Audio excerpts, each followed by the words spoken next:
এবারের বাণিজ্য মেলায় পুরনো ব্র্যান্ডের স্টলগুলো খুব একটা চোখে পড়েনি, বরং যুক্ত হয়েছে নতুন কিছু প্রতিষ্ঠান।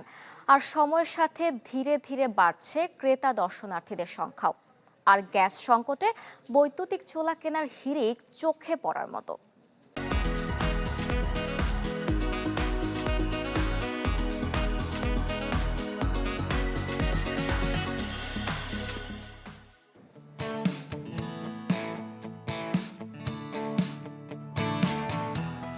এলিভেটেড এক্সপ্রেস পার হয়ে যখন আমাদের ছুটে চলা, তখন সারিবদ্ধ লাইন করে দর্শনার্থীদের যাত্রা বাণিজ্য মেলা প্রাঙ্গণের দিকে। সময় গড়াতেই প্রবেশপথে বাড়তে থাকে সাধারণের ভিড়। অ্যানালগ এবং ডিজিটাল দুই ভাগেই টিকিট মিলছে এবারের মেলায়। ক্রেতাদের আশা, এক ছাদের নিচে মিলবে সকল পণ্য, সাথে এত দূরে ছুটে আসার স্বস্তিও। লোকজনের সমাগম ভালোই, খারাপ না। প্রতিবার তো ভালো করে, এবার আশা করি আরো ভালো করবে, যেহেতু দেশের শাসন ব্যবস্থা একটু চেঞ্জ হয়েছে। তবে এবারের মেলায় পুরাতন বড় বড় ব্র্যান্ডের স্টল খুব একটা চোখে পড়েনি, বরং নতুন ব্র্যান্ডের আধিক্য লক্ষ্য করা যায়। রয়েছে ইলেকট্রনিক পণ্যের দিকে মানুষের আগ্রহ, নিত্য নতুন ডিভাইস আর গ্যাসের সমস্যায় বেড়েছে বৈদ্যুতিক চুলার বিক্রি। বিক্রেতাদের চাপ সামলানো আর ক্রেতার সন্তুষ্টি যেন এখনও মূল বিষয়।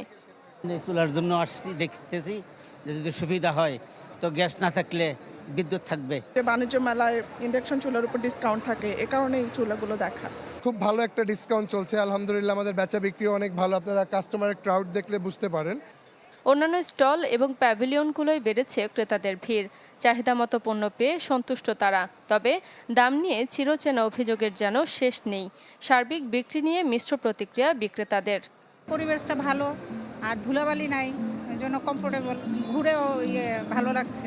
দাম মোটামুটি একটু বেশি, তবে সব কিছু বেশি না, তবে কিছু কিছু খুব ভালো জিনিস রয়েছে।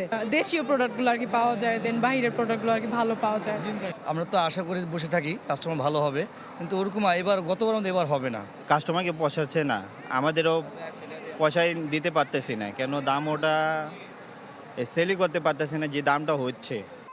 29তম বাণিজ্য মেলায় প্রায় 400 কোটি টাকার কাছাকাছি রপ্তানি আদেশ পেলেও এবার লক্ষ্যমাত্রা কতটুকু পূরণ হবে তা নিয়ে শঙ্কা রয়েই যায়। শারমিন মাহমুদ, চ্যানেল 24, ঢাকা।